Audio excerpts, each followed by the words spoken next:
my testimony is, to me, kind of boring. You know, I was one of those kids that grew up in church.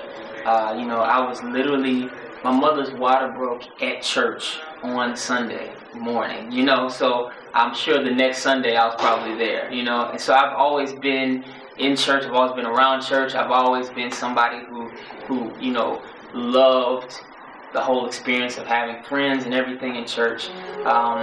It was, you know, so I think I never had a huge rebellious period. I was never doing too much crazy stuff. I guess I didn't start feeling that pull, that flesh pull, until I got to college. And we started, you know, you have opportunity, you know, women are beautiful and everybody wants to party and everybody wants to do whatever they're going to do. And you start realizing, whoa, something inside of me is different. Something inside of me is not cool with everything everybody else is cool with. So I really tried to, you know, fit in and do my thing with them, but I realized that was not my calling. That was not my safe zone. It was probably sophomore, junior year that I really started to understand that I was called to be different. I was called to be special.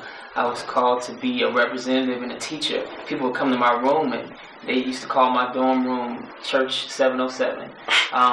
Because that's just what it turned into. It wasn't intentional, but it was just a place where every time people got together, we just started to talk about God. No matter what we started off talking about with, it ended up with God, and it was really Him pursuing me and telling me, not only am I to be a Christian, not only am I to be a disciple, but I'm also supposed to be a leader and a representative of Christ. So it was really cool, you know, growing up in college and having that experience. I still did a whole bunch of crazy stuff, but there was something inside of me that said this crazy stuff was not where I was supposed to stay, and that's what happened.